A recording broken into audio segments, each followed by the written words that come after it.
Good morning साथियों। तो आप लोग कैसे हो? मैं आशा करता हूं कि आप लोग ठीक और स्वस्थ होंगे। तो आप लोगों का स्वागत है मेरे यूट्यूब चैनल नीरज सर पर। आज हम लोग पढ़ने वाले हैं सामाजिक विज्ञान की महत्वपूर्ण क्वेश्चन जो कि 2024 के एग्जाम पैटर्न में अवश्य ही आना है। मैं इसको गेस करके लाया हूं कि 100% गारंटी है कि ये एग्जाम में जरूर ही आएगा। आप इसको भूलिए मत, जरूर देखिएगा। शुरू से लेकर अंत तक देखिएगा। एक से एक क्वेश्चन लेकर आया हूँ और आपको इस क्वेश्चन को समझाऊंगा भी और दिखाऊंगा मैं कैसे लिखा जाता है। चलिए तो मैं आपको बोर्ड पर लिख कर दिखलाता हूँ एक क्वेश्चन। देखिए आपको दिखलाता हूँ पहला क्वेश्चन।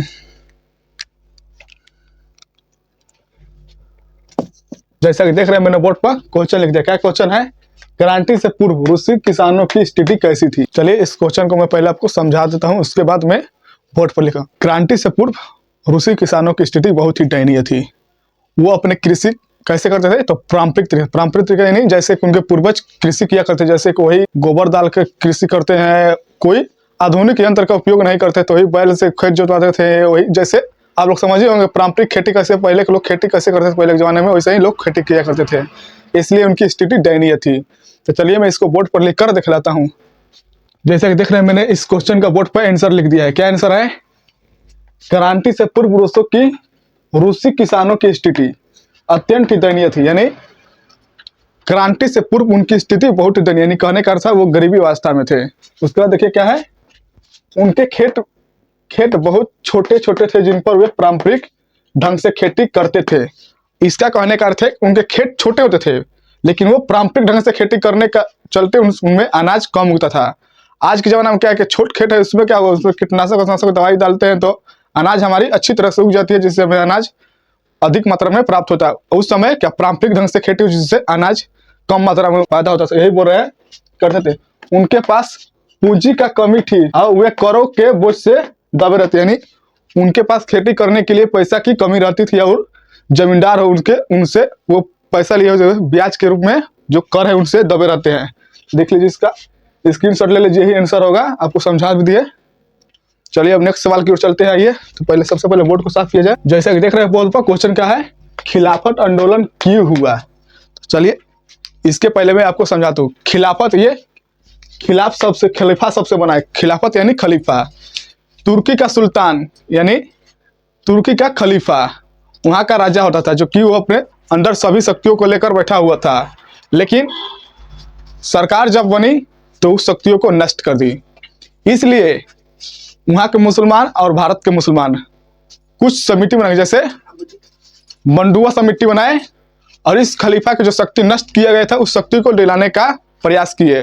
तो इसी को चलिए मैं बोर्ड पर लिखता हूं, उसके बाद मैं उसको लाइन बाई लाइन समझाने का कोशिश करूंगा। चलिए तो मैं बोर्ड पर लिखता हूं। देखिए क्या लिखा है, तुर्की का सुल्तान खलीफा इस्लामी जगत का धर्म गुरु भी था। यानी तुर्की का एक सुल्तान था जो कि खलीफा का धर्म गुरु भी था। उसके बाद सेर्वस की संधि द्वारा उसकी शक्ति और प्रतिष्ठा नष्ट कर दी गई। एक संधि है जिसका नाम है सेर्वस संधि। कब हुई थी? 1920 में। इस संधि के माध्यम से जो खलीफा का शक्ति था उसको नष्ट या खत्म कर दिया गया। उसके बाद नष्ट कर दी गई। इससे भारतीय मुसलमान उद्वेलित हो गए और खलीफा समिति बनाकर आंदोलन करने की योजना बनाई। यानी जब खलीफा की शक्ति नष्ट हो गई तब इससे भारतीय मुसलमान क्या हुए? उद्वेलित, यानी गुस्सा हो गए कि क्यों इसकी शक्ति समाप्त कर दी गई या नष्ट कर दी गई। इसके लिए उन्होंने क्या किया? अपनी समिति बनाकर आंदोलन करने की योजना बनाई। यानी अपनी समिति बनाकर आंदोलन करने की योजना बनाई कि जिससे उसकी शक्ति फिर से वापस लौट जाए। 17 अक्टूबर 1919 को खिलाफत दिवस मनाया जाता है। यानी 17 अक्टूबर 1919 को खिलाफत दिवस मनाया जाता है। उसके बाद क्या है, 1924 में मुस्तफा द्वारा खलीफा के पद को समाप्त कर देने की खिलाफत आंदोलन समाप्त हो गई। यानी 1924 में मुस्तफा, एक व्यक्ति का नाम था जिसका नाम है मुस्तफा, द्वारा खलीफा की शक्ति की समाप्त कर दी से आंदोलन भी समाप्त हो गया। चलिए ये क्या क्वेश्चन था, खिलाफत आंदोलन क्यों हुआ? खिलाफत आंदोलन क्यों हुआ, उसी का ये पूरा आंसर है जो कि देख लीजिए बोर्ड पर, जो कि हम एक एक करके समझा भी दिए हैं। चलिए अब नेक्स्ट क्वेश्चन देखते हैं। आइए जैसा कि बोर्ड पर लिख रहा है मैंने, क्या क्वेश्चन लिखा है, धर्मनिरपेक्ष से आप क्या समझते हैं? यानी क्वेश्चन क्या है, धर्मनिरपेक्ष। इसका मतलब होगा राज्य कोई भी विशेष उसका कोई धर्म नहीं होगा, यानी राज्य का कोई अपना विशेष धर्म नहीं होगा, और उस राज्य के अंतर्गत जो भी रहते हैं वो अपना धर्म पालन कर सकते, उस पर सरकार कोई हस्तक्षेप नहीं कर सकती, यानी उनकी रीति रिवाज में कोई बाधा नहीं डाल सकती, वो अपने मन के मर्जी से अपना रीति रिवाज मना सकते हैं। इसी को हम धर्मनिरपेक्ष कहते हैं। चलिए इसको बोर्ड पर लिखते हैं और बढ़िया से देखते हैं। आइए तो चलिए देखिए क्या लिखा है। धर्मनिरपेक्ष एक ऐसी मान्यता है जिसके अंतर्गत यह माना जाता है कि किसी संप्रभु राज्य का कोई अपना धर्म नहीं होगा। यानी यहाँ पर कहने का अर्थ है धर्म एक ऐसा चीज है जो कि किसी भी देश का, जो कोई भी देश जो स्वतंत्र है उसका कोई एक अपना विशेष धर्म नहीं होता है। यानी जैसे भारत का कोई अपना विशेष धर्म नहीं है। पर कई तरह के धर्म मिल जाते हैं, हिंदू मिलते हैं, मुस्लिम मिलते हैं, सिख मिलते हैं, ईसाई। यहाँ पर सभी धर्म को समान अधिकार दिया जाता है, समान तौर पर जीते हैं, अपना रीति जो भी पूजा पाठ होते हैं वो मनाते हैं। उसके बाद क्या नेक्स्ट क्या है, राज्य किसी भी धर्म को विशेष ना हो अब बढ़ावा देगा और ना ही उसका विरोध करेगा। यानी यहाँ पर यही करे, देश कोई भी धर्म को ना बढ़ावा देगा, नहीं उसका विरोध भी नहीं करेगा, ना बढ़ावा देगा ना विरोध करेगा, वो पैरेलल यानी समान उसको मानकर चलेगा। राज्य के लोग की धार्मिक मान्यता में सरकार द्वारा किसी भी प्रकार का हस्तक्षेप नहीं किया जाएगा। यानी देश के जो भी पूजा पाठ होगा उसमें सरकार का कोई हस्तक्षेप यानी उसमें दखल अंदाजी नहीं करेगा। जिस तरह से चाहे लोग उस तरह से अपनी रीति रिवाज को मनाएंगे और पूजा पाठ करेंगे, उस जैसे पीढ़ी दर पीढ़ी आ रहे हैं वैसे ही मनाएंगे। उसमें सरकार की कोई हस्तक्षेप नहीं रहेगी, यानी कोई दखल अंदाजी नहीं रहेगी। आप पूर्ण रूप से स्वतंत्र हैं, आप जिस तरह से पूजा पाठ करते हैं उस तरह से कीजिए। तो यही होगा धर्मनिरपेक्ष से आपका संस्कार अनुसार यही होगा। तो चलिए इस क्वेश्चन को आप कॉपी में नोट्स कर लीजिए, या चाहेंगे तो आप इसको स्क्रीनशॉट भी ले सकते हैं, क्योंकि बहुत ही महत्वपूर्ण है, आपके एग्जाम में जरूर ही आएगा। पूरा 100% गारंटी के साथ आपके एग्जाम में आने वाला है। चलिए इसकी स्क्रीनशॉट लीजिए, आप कॉपी में नोट डाउन कर लीजिए। चलिए मैं नेक्स्ट सवाल की ओर चलता हूं। जैसा कि बोर्ड पर क्वेश्चन दिख रहा है, क्या है, संसाधन को परिभाषित करें। यानी इस क्वेश्चन का कहने का तात्पर्य यह है कि संसाधन किसे कहते हैं। आम सी भाषा में यही क्वेश्चन का कहना है कि संसाधन किसे कहते हैं। चलिए सबसे पहले मैं आपको संसाधन बतला देता हूँ किसे कहते हैं। धरती पर पाए जाने वाले वे सभी वस्तुएं जो मानवीय आवश्यकता को पूरा करे, जैसे पेड़ पौधे, गाड़ी, आदमी, जीव जंतु, परिवहन, ये सभी जो मानवीय आवश्यकता को पूर्ति करता है यानी पूरा करता है, उसे हम संसाधन कहते हैं। चलिए इसको हम बोर्ड पर लिख लेते हैं, उसके बाद देखते हैं इसका क्या होता है। चलिए आइए बोर्ड पर देखते हैं। जैसा कि देख रहे हैं बोर्ड पर, इसका आंसर क्या है, प्राकृतिक में पाए जाने वाले वे सभी पदार्थ, जीव जंतु, वस्तु, पेड़ पौधे, पानी इत्यादि जो मानवीय आवश्यकताओं को पूरा करने में सक्षम हो, संसाधन कहलाता है। यानी मैंने आपको पहले ही बताया था, जो भी यहाँ पर पर्यावरण यानी पर्यावरण धरती पर होगा, यानी धरती पर जो भी चीज वस्तु है, जैसे पदार्थ पेड़ पौधे हो गए जो कि भोजन के रूप में मानव को आवश्यकता पूर्ति करते हैं।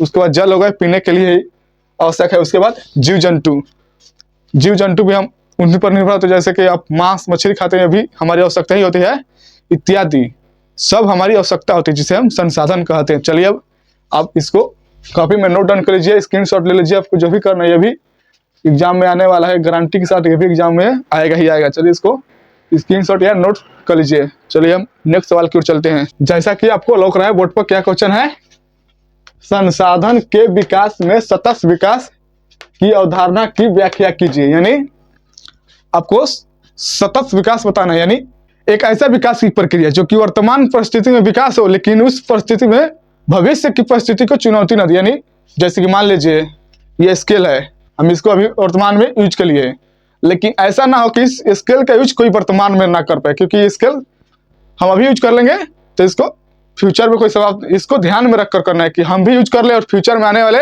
हमारे पीढ़ी भी है वो भी यूज करे। इसे सतत विकास कहते हैं। यानी ऐसी विकास की अवधारणा जो कि भविष्य की संसाधन की चुनौती दिए बिना किया जाए, ऐसे विकास को हम सतत विकास कहते हैं। चलिए इसको बोर्ड पर लिखते हैं और बढ़िया से समझने का कोशिश करते हैं। चलिए आइए देखते हैं। देखिए बोर्ड पर इसका आंसर लिखा है, क्या लिखा है, ऐसा विकास जो वर्तमान आवश्यकताओं को चुनौती दिए बिना पूरा करे तथा जिसका प्रतिकूल प्रभाव पर्यावरण पर ना पड़े, इससे सतत विकास कहते हैं। यानी सतत विकास कहने का अर्थ है ऐसा विकास जो कि वर्तमान आवश्यकता हो, जैसे हमें अभी आवश्यकता है, मान लीजिए अभी हमें कपड़े की आवश्यकता है, यानी तो हमें पहले इसके लिए धागा चाहिए। धागा कहाँ से प्राप्त होता है? या तो पेड़ पौधों या तो जानवर, जैसे भेड़ बकरियों से हमें पता है कि कॉटन प्राप्त होता है। तो हमें ऐसा ध्यान में रखकर इस संसाधन का उपयोग करना है नहीं कि इससे पर्यावरण का भी नुकसान ना हो। जैसे कि मान लीजिए हमें भेड़ का बाल चाहिए धागा बनाने के लिए, तो हम कैसे करें कि उसका भी नुकसान है, तो उसको हम बाल को निकालने के लिए टेक्निक पाए, जैसे अब पता है कि उसको बाल को पहले छीला जाता है, उसके बाद उससे धागा बनाया जाए। इससे क्या होता है कि उस भेड़ का भी नुकसान नहीं होता है, हमारा भी आवश्यकता पूर्ति हो जाता है। यही लिखा है कि ऐसा विकास जो कि वर्तमान आवश्यकताओं को चुनौती दिए बिना पूरा करे तथा जिसका प्रतिकूल यानी जिसका उल्टा प्रभाव पर्यावरण पर ना पड़े, इसे सतत विकास कहते हैं। जैसा कि मैंने आपको समझा दिया। अब इसको आप चाहे तो स्क्रीनशॉट या नोट डाउन कर सकते हैं कॉपी में, ये एग्जाम में आने वाला है। जैसा कि देख रहे हैं बोर्ड पर क्वेश्चन लिखा है, क्या लिखा है?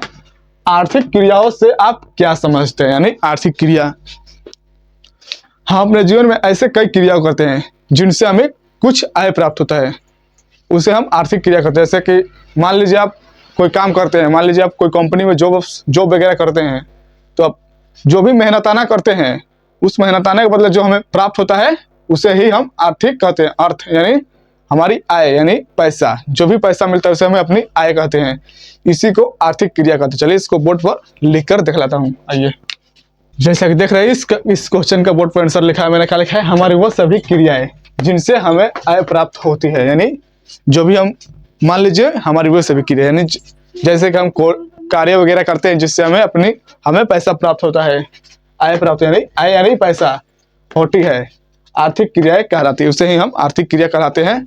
तो चलिए आप बोर्ड पर जैसा कि आंसर देख रहे हैं, इसको स्क्रीनशॉट लेना चाहते हैं तो स्क्रीनशॉट ले सकते हैं, या तो आप इसको चाहेंगे तो कॉपी में नोट डाउन कर लीजिए।